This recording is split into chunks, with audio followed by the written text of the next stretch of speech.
Hey team, you're about to experience my interview with Nick HALUSA from Nautical. Nick is the co-founder and CEO of Nautical, and Nautical is a marketplace platform for e-commerce merchants. It allows e-commerce merchants, whether that be B2C, D2C, or B2B, to establish a marketplace platform where they become the epicenter of a specific vertical or a type of products, and they want to create a multi-vendor sales opportunity for perhaps their dealers, their distributors, their wholesalers, or they just want to dominate a specific vertical and create an endless aisle experience for their customers. I learned a ton about all of the extra challenges that come with helping to build a headless marketplace like Nautical. They feature a whole bunch of technology and concepts that allow merchants to get up and running very, very quickly with their own marketplace platform. And I think you're going to really, really enjoy this interview. This is the E-commerce Edge podcast with your host, Jason Greenwood.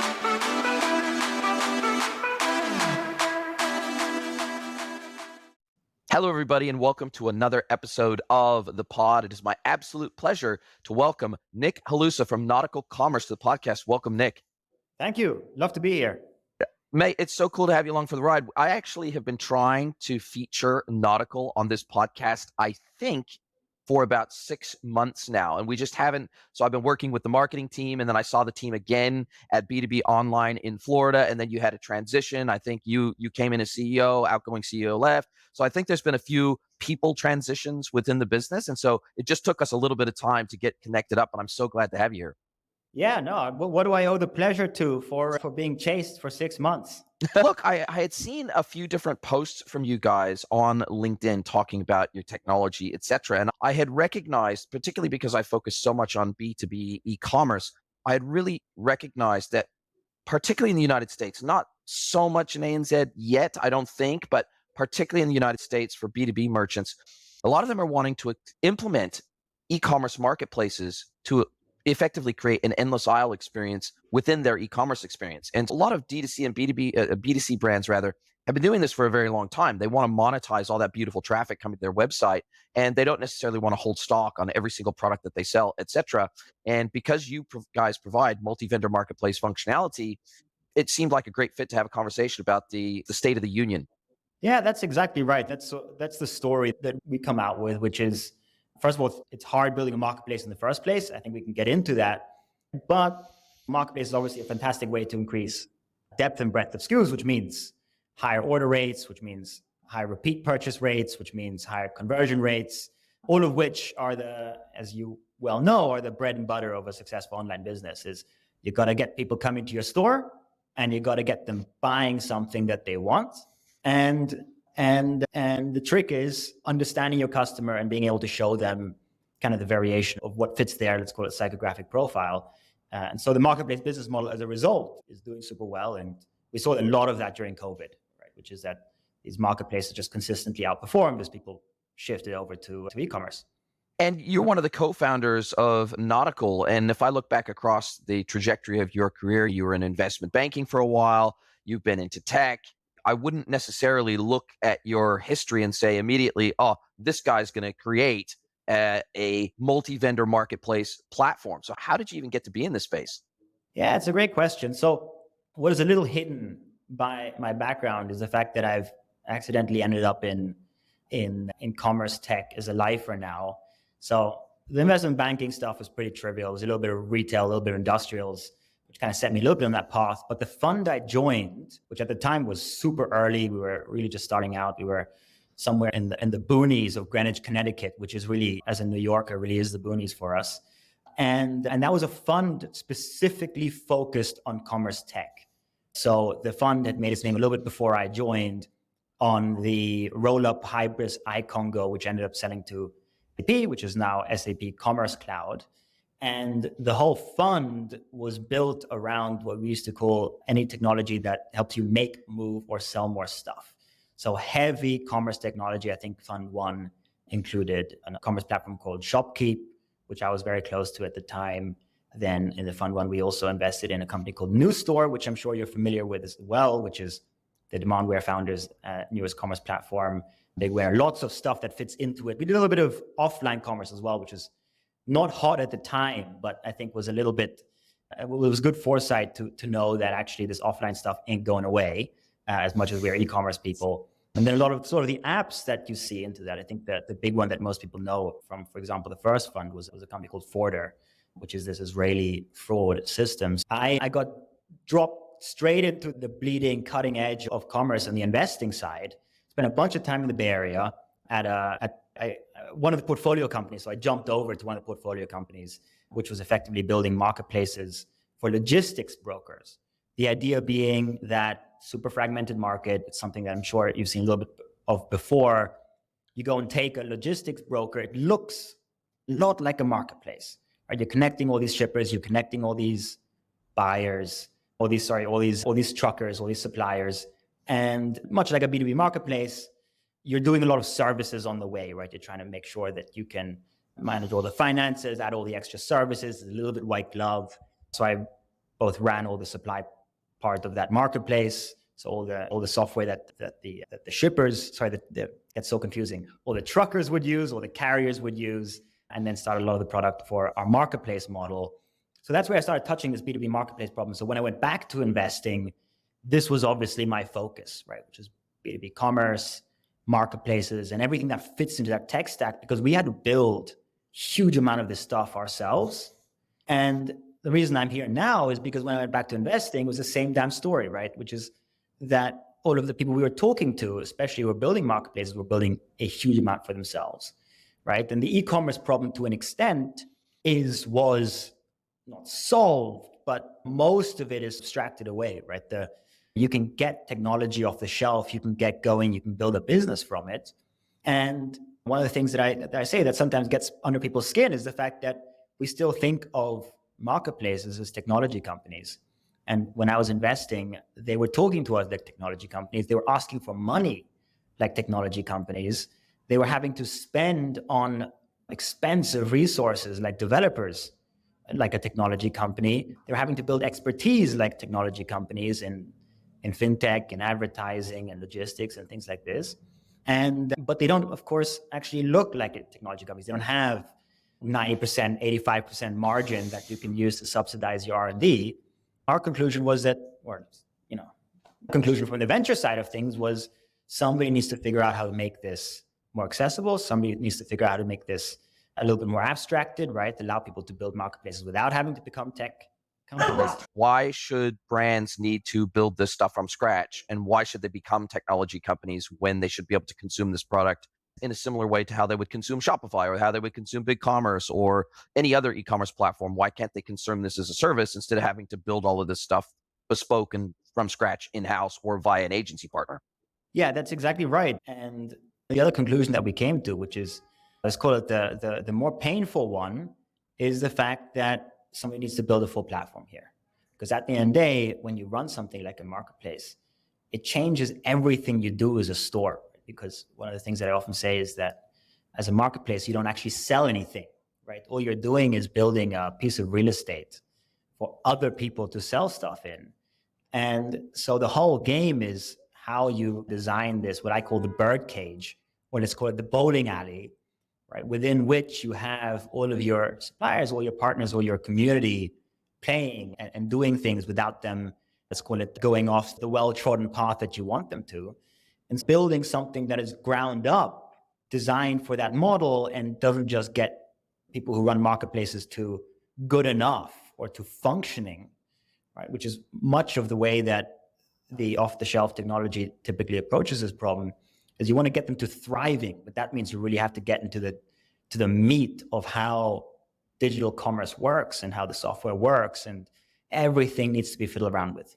You've hit the nail on the head, and I think it's crazy. People that perhaps haven't helped brands onboard a marketplace engine of some variety into their business, they perhaps don't understand the complexity of trying to build a two-sided multi-vendor marketplace. It's just, there is so much to it in terms of the onboarding process, getting their products listed in the platform, making sure that there's non-duplication of products if you want to make sure that there's a central product but multi-sellers of the same SKU, same product, using the same product details, the same product attributes.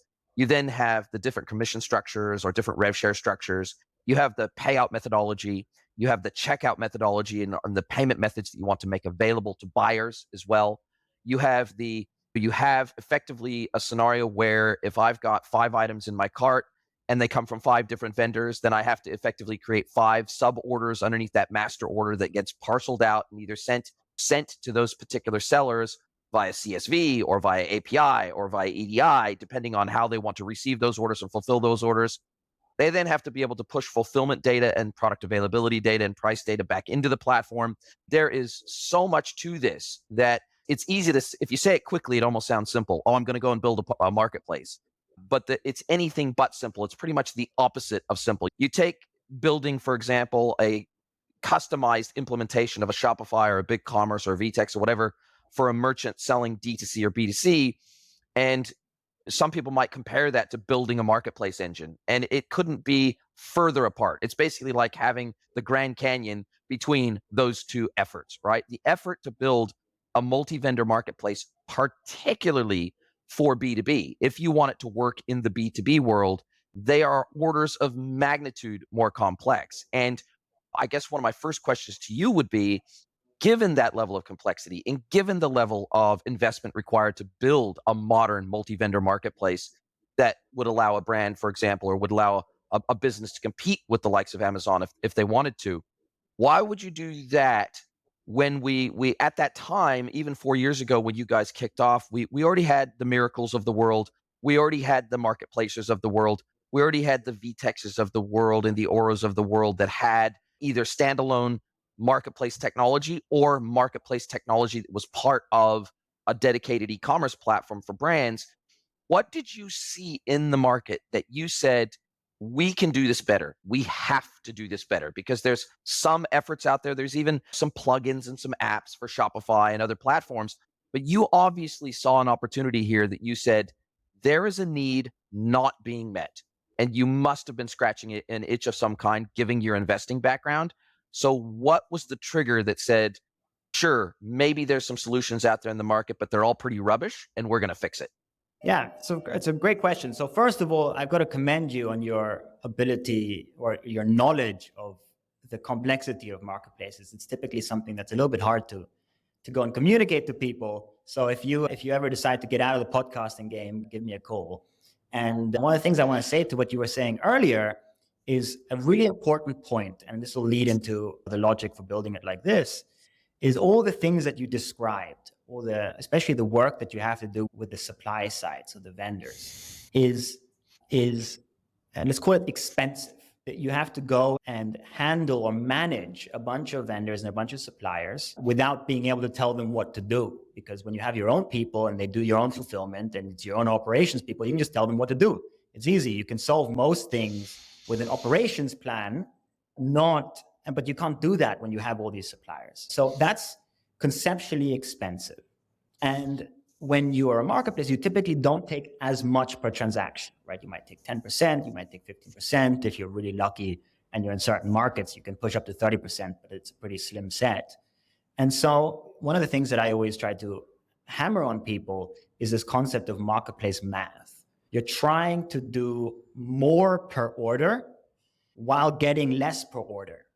And typically, you have to think about that as an automation problem. There's a technology problem, or at least me as a technology guy, that's the hat that I wear, is how do you bring technology to make people more efficient, to be able to handle more orders, let alone all the stuff that you then have to do as a marketplace to go and get your take rate up, right? A higher take rate per order. And so what you end up with when you have a model where you try to take an underlying commerce system and you try to bolt things on the outside is, first of all, you're limited by what the underlying commerce system can do. And we can get into the nitty gritty of that. But fundamentally, Shopify is an incredible business. Shopify's business, for what they build, is not to go and service marketplaces or multi-vendor commerce systems. And so when they design something, when they make their roadmap, when they figure out particularly things like exception handling and issues, and things like this, they're not designing towards the kind of customers that we work with, first of all. And second of all, you then get the issue that if you try to bolt two things together, that you are working in multiple systems. And This is a classic pain of the operators, right? The operator who actually is on the front line is trying to jump through hoops, saying, was the issue in the commerce system? Was the issue on onboarding the suppliers? Now try to combine the two. So was the issue maybe on the headless combination of where the commerce system and the multi-vendor app is trying to bolt together to get into the storefront? Is that the problem? Is it my special checkout that's a problem? So you're doing a little bit of whack-a-mole, trying to go from system to system. And then to what I was saying earlier around the marketplace math, and this is maybe a little bit of an abstract point, but the way that you can really succeed as a marketplace is to have fantastic oversight, right? Call it the control tower, the watchtower, right? The reporting across your system. And sometimes we talk about our system as being a little bit like if you remember the classic Domino's pizza tracker, right? Where you know where everything's happening along the way. And when you build a system from end to end, what you can provide to anyone who's not so incredibly technical that they can go and pull these systems together and try to build a unified view and try to build a unified operating procedure, you could start to give them a feeling of how they're operating and where their issues are, and give them data around the entire life cycle of that order or the entire life cycle of their marketplace. And where that gets to is, of course, fantastic in the long run automation. And you can start to provide on the way other high value tools to that set of marketplaces as well, where you can start to say, hey, I can help you go and do more with that GMV. Let's talk about advertising. Let's talk about financing. And I know AI is hot right now, but in principle, AI as well. How did you end up with so much depth in the marketplace problem? I think it's probably, first of all, you've covered a lot of the nuance in the marketplace model that brings the additional technical challenges and the operational challenges to businesses.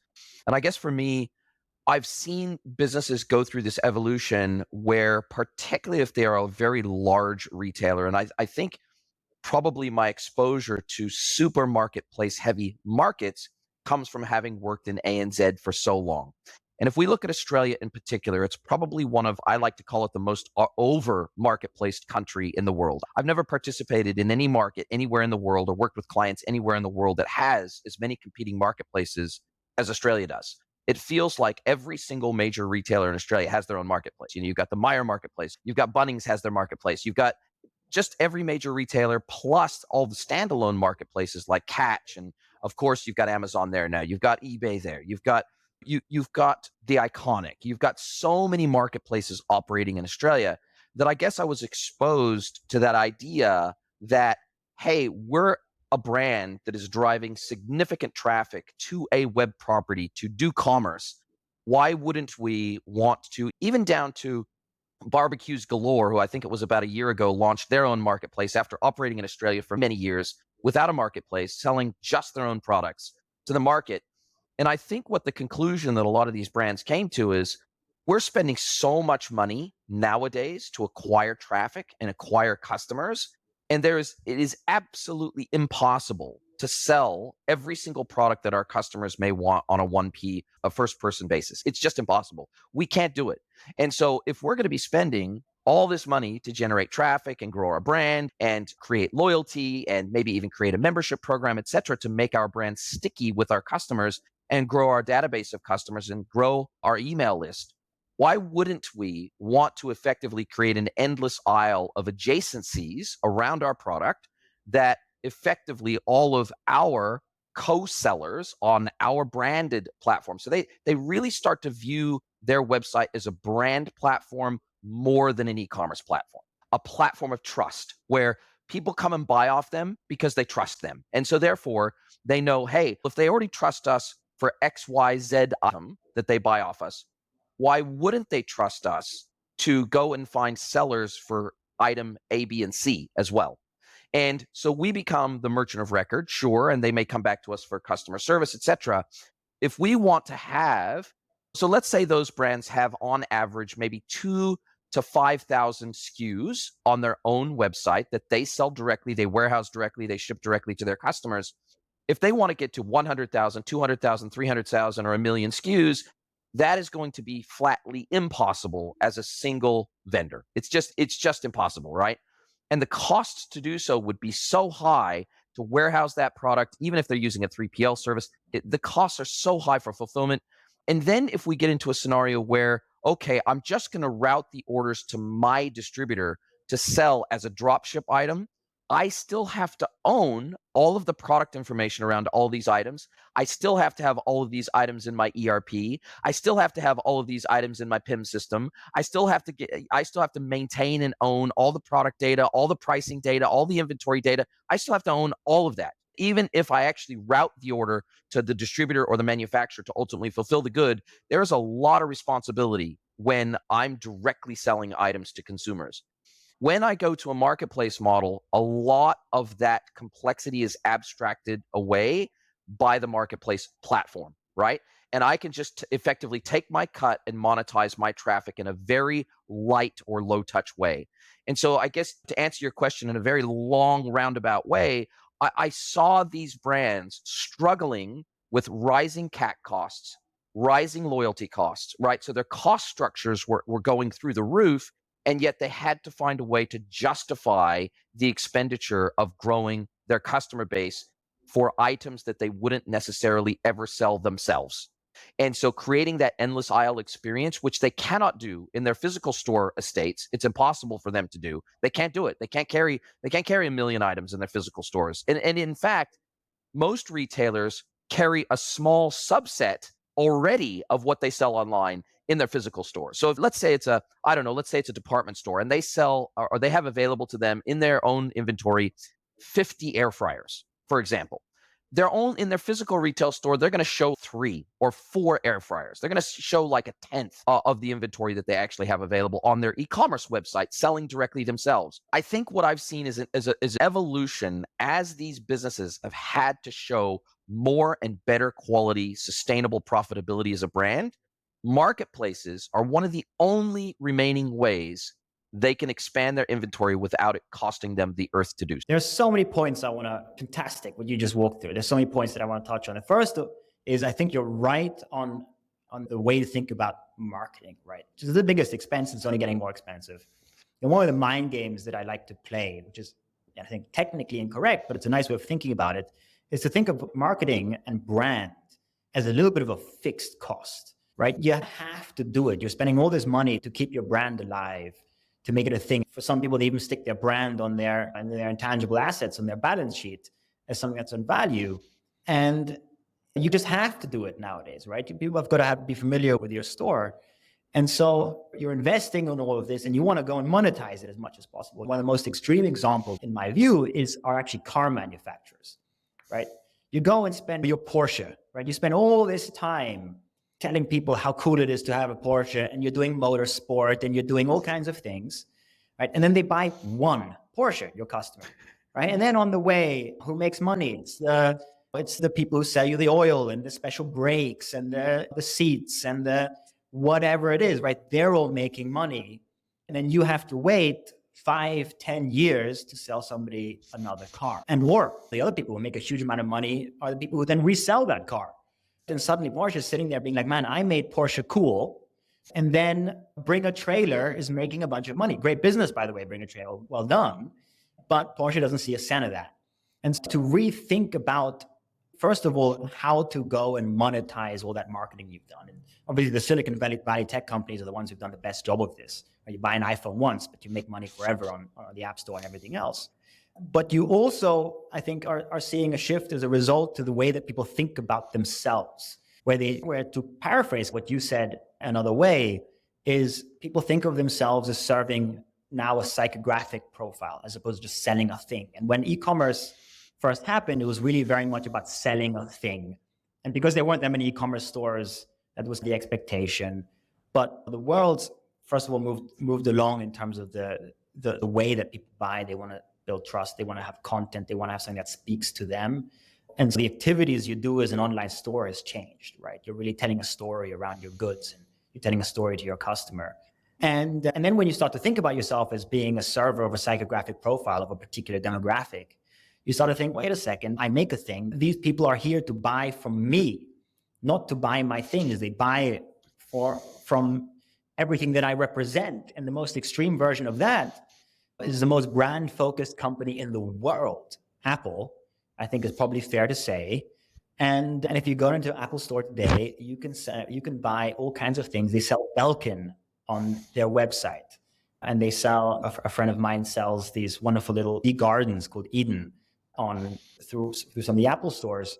And they've made this step of saying, what, we sell something incredibly valuable, and we have all this brand, but we're still willing to effectively rent out our brand, our customer, to a community who share our values. No, I think you're spot on. And in that scenario, obviously, Apple also licenses their brand to those manufacturers so that the likes of the Belkins of the world and this digital garden manufacturer, they, in order to say works with Apple or Apple authorized or Apple approved, in order for them to say that, they pay a lot of money to Apple for that privilege of using their brand as a halo over their product. And so therefore, Apple's winning in going both directions, right? Apple licenses their brand out for those manufacturers to manufacture those products underneath the brand halo.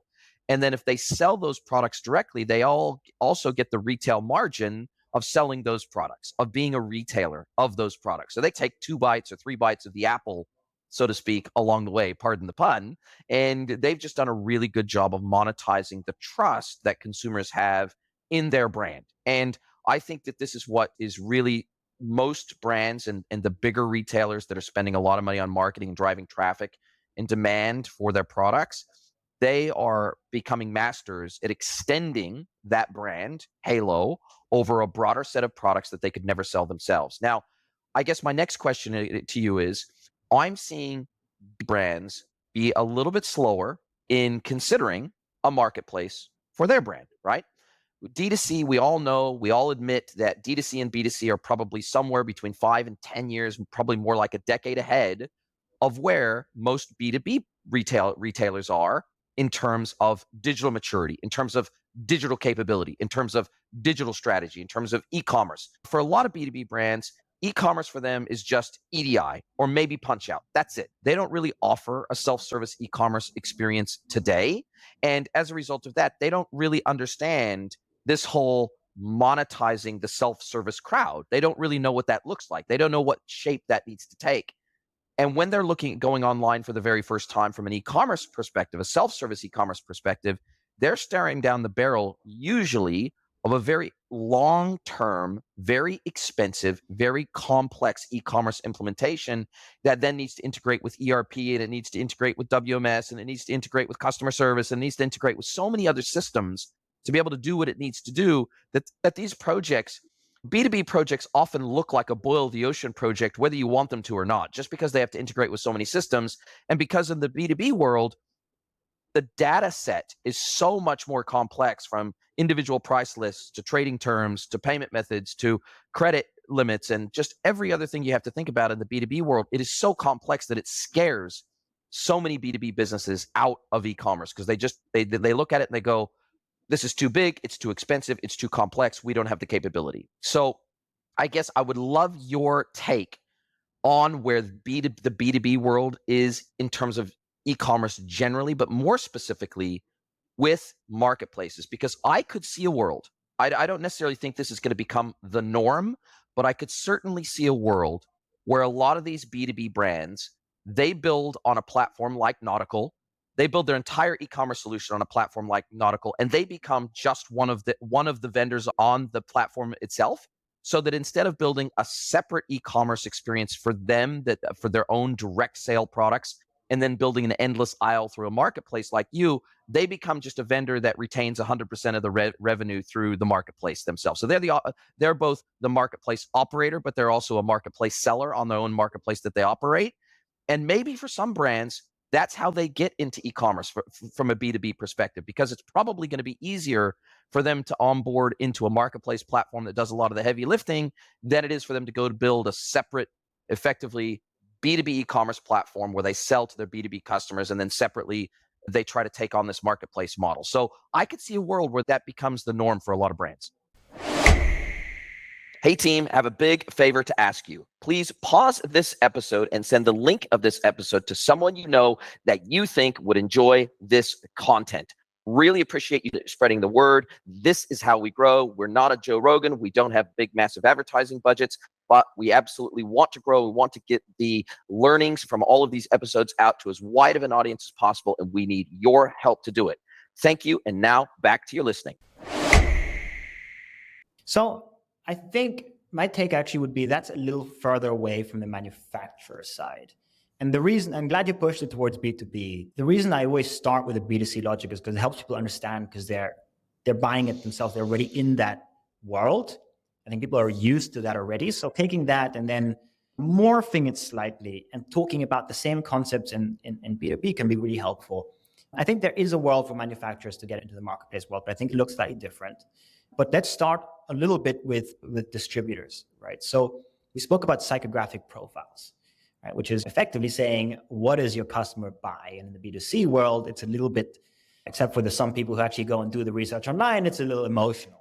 And in the B2B world, especially from distributors, it's not emotional, but it's very technical. And so you have somebody, they want to build a new factory line, they want to build a new house, they want to build all kinds of things like this. They are trying to build a list of requirements and hoping they can find somebody to go and service that. And quite frankly, the end customer, the more people that they have to find things from, the harder. The more people they have to vet, the harder, right? Because you really don't want to go, the last thing you want to do is go on Alibaba and absolutely scrape the bottom of the barrel, right? But you're trying to do something on time. You're trying to do something within budget. And so you're trying to find a supplier whom you respect and who you trust. And the more that supplier can go and fill that order, or as much of that order as they can fill, obviously the supplier wins, in this case, the distributor. And the more that you can have a predictable relationship as the person who's buying these things, who's working on that project. And so you're incentivized as a distributor to go and have a very strong depth of catalog, also quality of catalog. And I think that the SKU point is really important there, which I think we can pick up later. But at the end of the day, if your customer wants that strange Japanese screw that nobody else makes, you're not going to keep that in your warehouse. That would be insane. But you want to be able to offer it, right? And historically, a model has been for that drop shipping. But the reality is, and this is to your product management standpoint, is drop shipping, you still have to manage everything. And you still have to own the information. You don't know much about inventory, and because you actually don't really have much of a relationship with the end supplier. And the only way you can really scale that SKU depth and breadth assortment problem and make sure that the data remains correct and your understanding of inventory remains correct is if you start to build a community around your suppliers and your vendors, and you start to bring them into the fold. As the whole industry is getting more sophisticated and more online, you start to get to a world where they can participate. And look, participation early on, especially in the distributor world, is going to be, to your point, a little bit more old school, right? It's going to be EDI, it's going to be punch outs, XML, you name it. It's going to be emails being sent over, right? Here's my spreadsheet of what I've got, right, on a regular basis. In the logistics world, it was all this. Nothing was tied together in the logistics world. Like the amount of time I spent digging through EDI codes and people's crazy butchering of EDI codes. When I was doing that, it looks very similar to the way that these distributors work, which is why I always think about them as very similar models. You're just selling services or lanes and not products. And that's model one, right? That's the distributor saying, okay, my job is to get this breadth and I'll offer it. And this is why some of these online folks have done really well, is in their ability to build that breadth and depth. And the big folks like Grainger have done this heavily, asset heavy, but that takes huge time and huge investment. And I think there's an opportunity for folks to go and catch up and do it in a different model, one that's less expensive. Right? And then you have small folks who are doing really well. There's a company called Volition, for example, is a wonderful B2B marketplace, who have said, you know what, I can do the same level of service and the same quality and the same depth by doing this in the asset light marketplace way with a lot of help. And then there's another model, which is one that we have conversations with a lot of folks on, which is where manufacturers are involved, but slightly different. And I want to go again with this hat of the way that you should think about brand and psychographic profiles, which is that many big manufacturers, they work with their local distributors, for two reasons. One, that they have effectively a field sales force representing them, right? They have somebody standing there in Florida saying, hey, you really got to use this Honeywell thing. You've really got to use this, that famous valve company out of Italy. But they're like a field Or sales force. Grundfos pumps or Also, whatever it might be. You've got to use this. You got to use this product that is absolutely perfect for your use case. Yeah, exactly. And that's historically how the sales has been done, is why you have these deep channel relationships. And of course, it's also sometimes hard to move this stuff, right? A friend of mine has a lumber marketplace, right? Or it's a lumber distributor. And quite frankly, you're not shipping lumber from a central DC. No way. It's way too expensive. But where there's a big opportunity for manufacturers to start to get into this, right? Say, okay, let's not worry yet about them trying to sell other people's stuff, because that's not a motion that, there's not a cooperative motion that a lot of people are used to in this industry. And then figuring out, they all sell, a lot of these are big conglomerates, they all sell a little bit of other people's stuff, right? It's a little bit edgy, let's call it, to immediately make that cooperative. But what they can do is build a national, international brand and have a vendor network that's built out of their distributors. And maybe the best way to think about that, if you're not familiar with that, is if you buy from IKEA or Home Depot. Right? You go in there and it says, where are you? And you say, I'm in this zip code. And it sends you to your local store. Right? Your local store can actually give you advice, and they can provide services, and they can install for you and things like this. And your local store has business driven to them by the national brand. Right? And so manufacturers have a big opportunity to say, okay, they want to build brands, of course, because if everything's made much cheaper in China, it makes a difference to have the Honeywell brand and the General Electric brand and everything else on the surface of it. They want to be able to build that reputation, but they've got to be able to go and justify that, right? They've got to justify all that marketing money. And if every time you go to honeywell.com and you can't do anything with that, okay, the pros will know what they're looking for. But there's a big opportunity to say, you know what, we'll help you buy something, but to be able to a little bit rethink that channel relationship and build a marketplace of all the local distribution partners that come into that. And then maybe the local distribution partners can have an opportunity to bring in other brands and things like this without the main store having to have an issue. And again, B2C is 10 years ahead, or let's call it B2SMB is 10 years ahead, especially these auto parts, home construction, these kinds of businesses that have done it. HVAC, every kind of verticalized business now has its own, it feels like they've all got their own marketplaces, right? Yeah, exactly. And I think one day we'll get to the manufacturers thinking that way. But first, to just have the muscle of building that reputation online and building online commerce relationships and knowing how to service that in a B2B world, it's a little bit more complicated. I think needs to come first. No, you're spot on. And if we were to look at the demographics, sorry about that. If we were to look at the demographics of your customers, what would be the split roughly between, say, D2C, B2C, and wholesale customers that are trying to establish a marketplace? So effectively, B2B marketplace customers that are trying to build a B2B marketplace on your platform versus a D2C or a B2C brand that are trying to build on your platform. What's roughly the split for you? So we've got majority B2C, B2B folks. I think the wholesale world is one that's a little bit further out still as a model. And we're obviously still early days as a company. We're young and nimble. And if you want to get to the folks who have a national, international wholesale footprint, it's a longer sales cycle, a larger lift. They have more complicated implementation concerns, problems, goals, you name it. So I think that's something that will probably continue to be a smaller chunk of what we do until I think the market catches up a little bit. And obviously we gain the kind of scale to start working with some of the really big boys. I think we can handle them. I think we can work very well with systems like that. I think we have an extremely scalable platform, although I want to avoid going too deep in the tech point, but I think we have the scalability and the tools to do it. But I think it's a little bit further out as a market. But obviously you do see it as a market that is worthy of pursuing, because you did have a booth at B2B Online Florida, and you do see that wholesale marketplace opportunity as being significant enough that you want to keep nurturing it. You want to keep having those discussions. And obviously, those brands in particular tend to be stickier. They tend to have bigger catalogs. They tend to have more money. So I feel like that's a great market. But to your point, I think the B2C and D2C world understand the marketplace model maybe a little bit better than the B2B world currently. So it makes sense that the B2C world would be your kind of bread and butter, with B2B as a fast following, hopefully, business model that you would want to tap into. And how do you guys make your money? How do you charge? Is it like almost like a SaaS model where they're paying a fixed fee per month? Are they paying a transactional fee? How do brands onboard your platform into the business, and how do they get you paid? Yeah, just one quick point to what I was saying earlier. We have majority B2B customers today. Oh, it's majority B2B. But the part that I'm saying is a laggard is the manufacturer, these manufacturer marketplaces, right? Versus the distributors, right? This is the Honeywells of the world, or the Schneiders of the world, or the G's of the world building their marketplaces.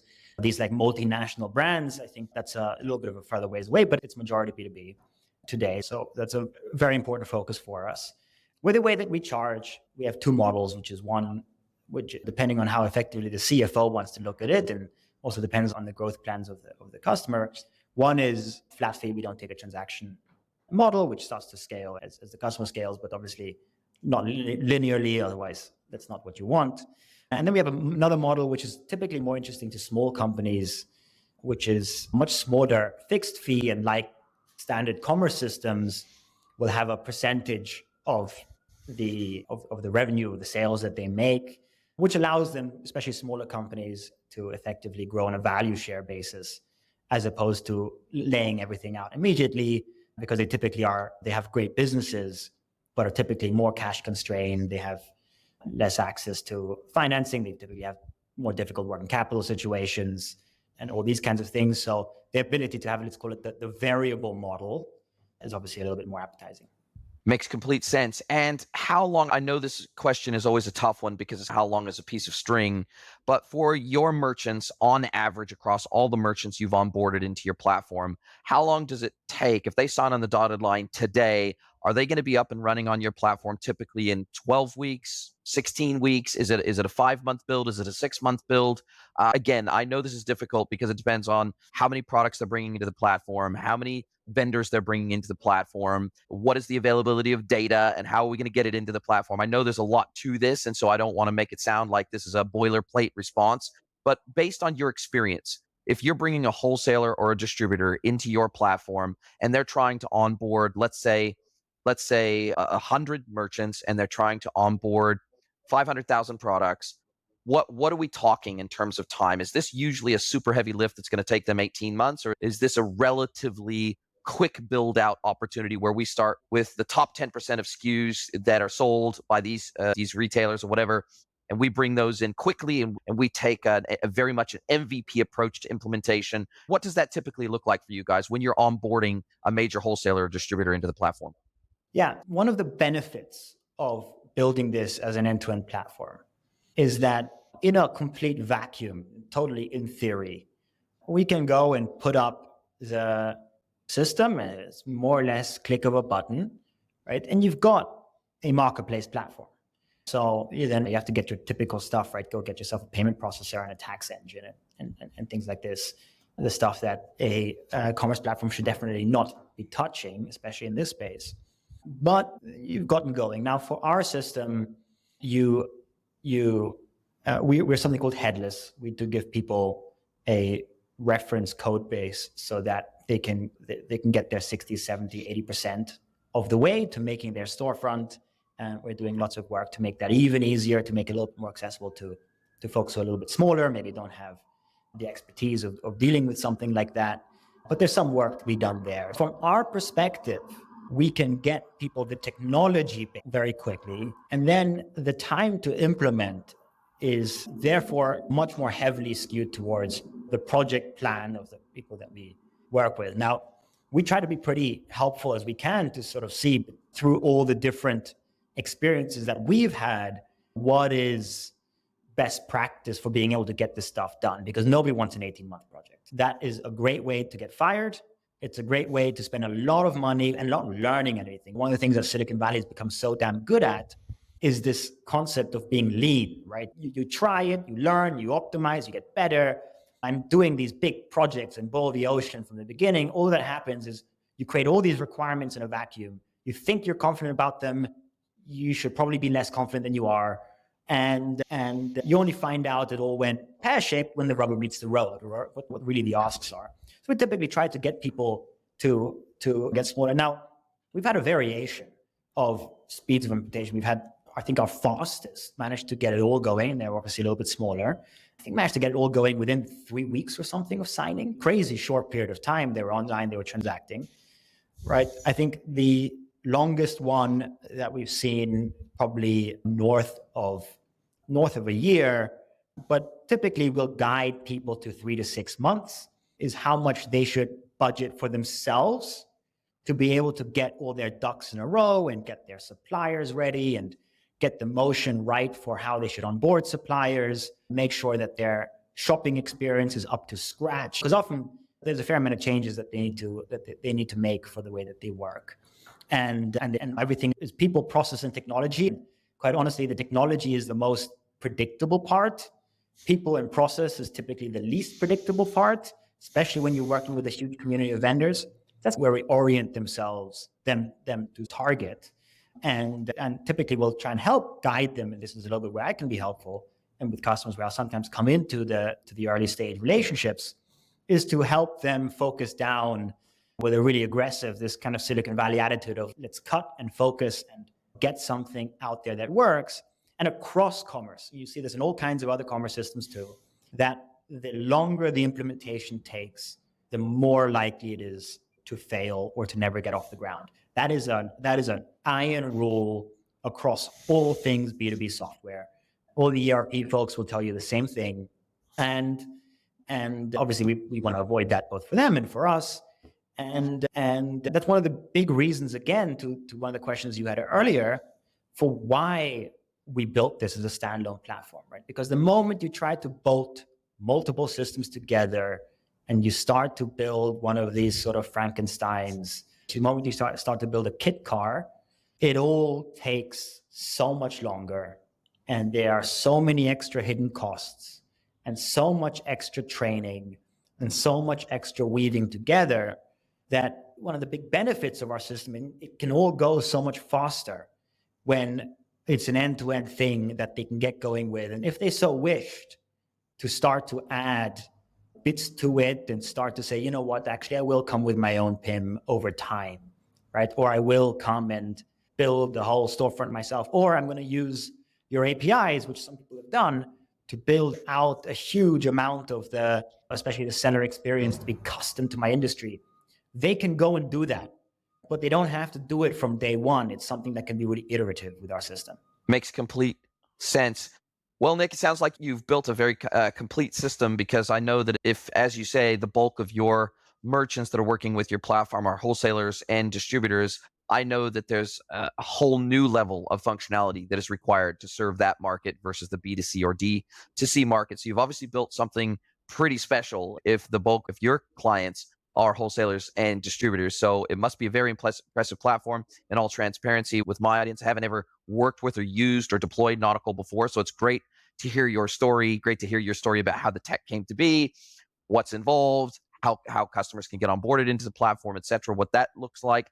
Now, as we come down to the end of our time together, and I really appreciate your time and sharing your expertise with me and the audience, I like to turn the microphone over. I like to flip the script. I like to let my guests ask me one question, any question they like, can be personal or professional. So, Nick from Nautical Commerce, what is your question for me today?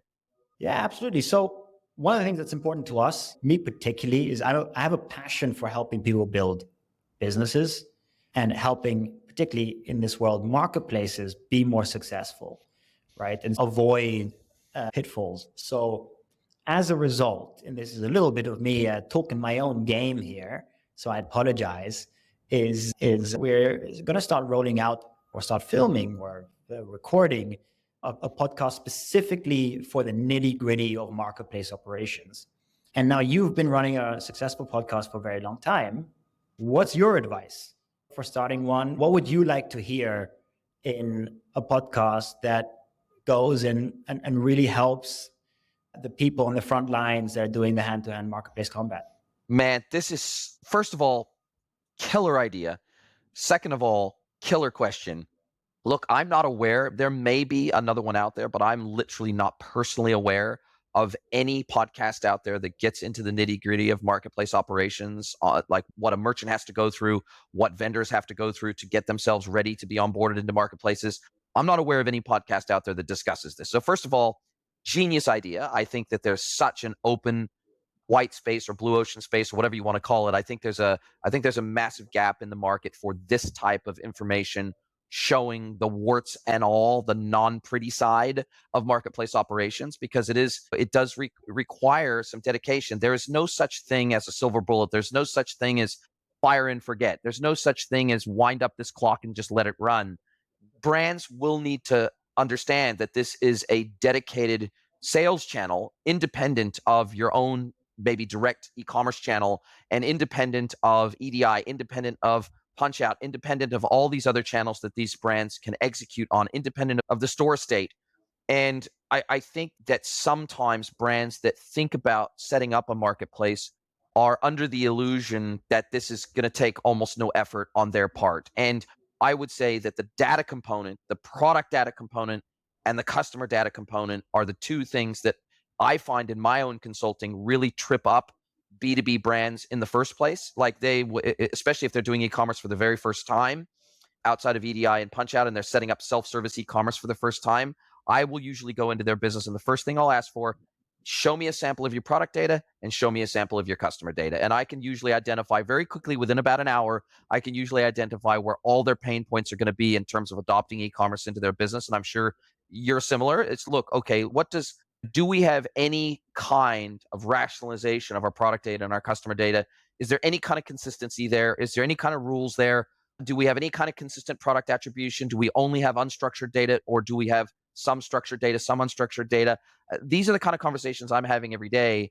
And I think that especially when you're going to go into marketplace operations, having your data engineering and your data design absolutely nailed is going to be so critical, not only for your business, but for the other vendors, to be able to give them templates that they then can supply their data in a standardized way, so you can create a standardized customer experience on the front end of the marketplace.